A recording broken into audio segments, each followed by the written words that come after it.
I have dedicated my professional career to the study and control of arthropods.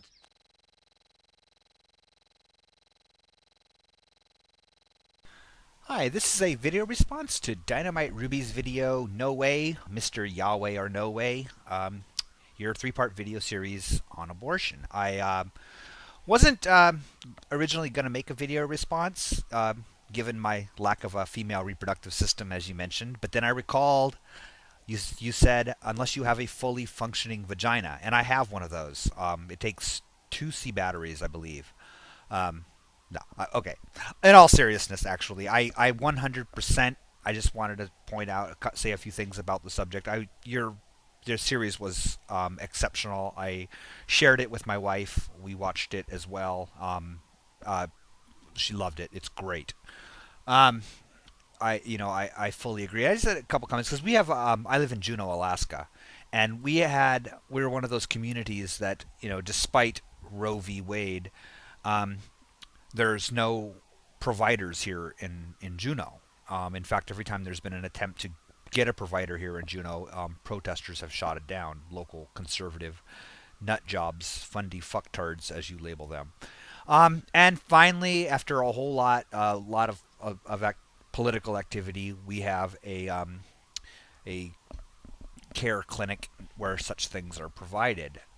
However, since it's opened about a year ago, I believe, maybe it was a little bit longer than that, there's been a everyday, daily protest outside of that, which is really funny because its main function is not abortion. It's not an abortion service. I mean, they do perform abortions there, but that's not. They're actually it's a free clinic, so it's a lot of other birth control and such like that, which is their primary function.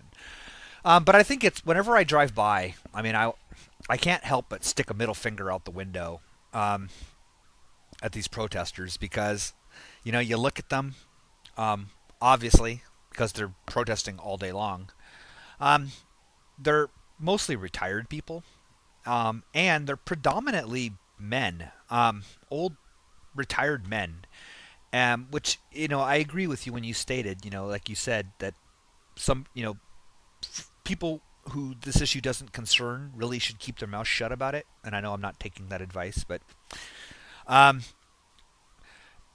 it I can't even comprehend what the hell does a 60-year-old man, past reproductive age anyways, have to say, for the most part, have to say about what somebody decades his junior does with her body.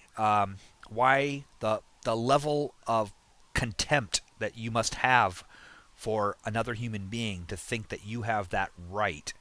I don't even comprehend it. I mean, it's so far outside of my realm of understanding that it's like trying to, like when I read true crime book and I'm trying to fathom what a serial killer is thinking. It's sort of the same thing. I can't even comprehend what these people, how much you must hate, especially because they're good. They're all good Christians. There's all, you probably noticed there's apparently no pro-lifers that are non-Christians. It seems, which is itself kind of funny. But to even comprehend why you would treat 50% of the human population as so contemptible that you believe you can dictate what they do. I don't know. You gotta wonder about it. And this kind of reminds me. I was just gonna bring up. I'm not gonna ramble on. Well, actually, I am gonna ramble on, but I say I'm not going to. As apparently somehow that will make it okay. Um, when this is funny though. This is really funny. My wife and I, when we were living in Louisiana, Lafayette, Louisiana, and she was pregnant, and we were as poor as we have ever been in our entire. I mean, we were bottom of the barrel poor. I mean, it was pathetic. We literally spent every single dime we had just moving into a house, and then find out suddenly, guess what, I'm pregnant, kind of thing. And it was like, wow. And so we didn't have medical insurance. We didn't have any kind of health care. So we saw this big giant billboard in Lafayette that said, pregnant, need help, whatever, prenatal care, free, free, what is it, ultrasound and this kind of stuff. It was like, well, that's pretty cool. So we called them up, found out where they were, went there. She got her prenatal exam. Then they did the ultrasound. They verified she was pregnant. They did the ultrasound. We got the little picture of the baby, and but before they would give us the picture, they said we had to listen to a little presentation. And so we went in there, and there was a female doctor was in there, and she sat us down, and she said, "Do you know that have you seen this?" And she shows up the picture of the the gutted fetus or whatever, and we're like, "Oh God, that's horrible." And she's like, "This is what abortion does. You should and we're like, "But we're not considering abortion. We've been wanting a baby for forever." And they're like, "Wait," she's like, "Wait, so you weren't planning on getting an abortion?" We're like, "No." And she's like, "Look, we're busy here," and she just shoved us out the door. Like that fast we were out in the parking lot going, "What the fuck just happened?"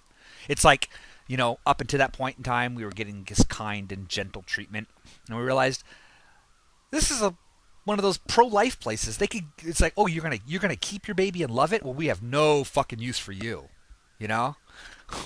It's just like, I don't know. The hypocrisy, it just spews forth from that. You just got every possible level. I suspected afterwards that they were probably one of those that would convince you to adopt the baby. Like they actually do adoptions. Anyway, the point being that these good Christians could care less about prenatal care. They just wanted to, be able to check that, saved another one kind of a thing. Anyway, I thought it's mind-boggling.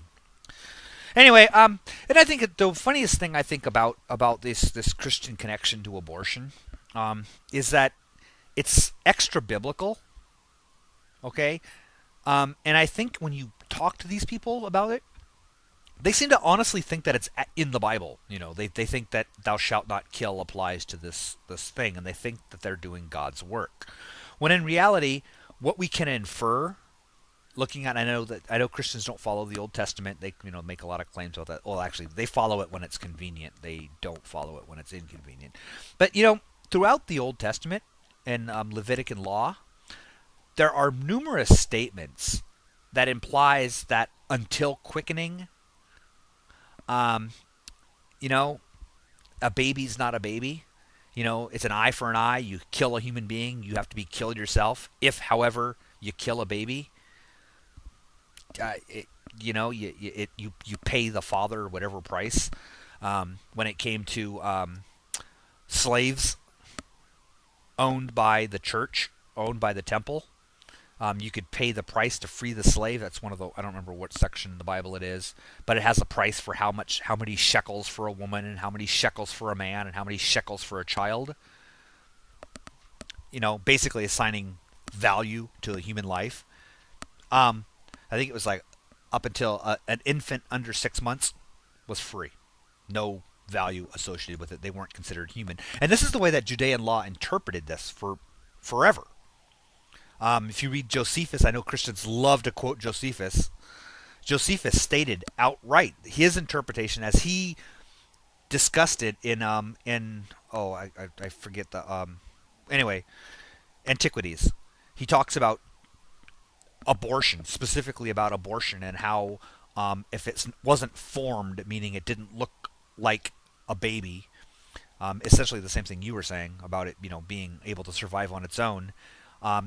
If it wasn't considered human, it wasn't a life, it was tissue by Jewish law for thousands of years. And then these Christian fundy fucktards come along and reinterpret that and actually changed that thing. There's a whole thing in Exodus about it where it says that if men strive and cause a woman's fruit to depart her, they have to pay. But if mischief follows, then they should be killed. They say mischief meaning killed the baby. It's like, no. That means like raping the woman afterwards, or other, or if the woman, that it's interpreted to mean if the woman died during the procedure.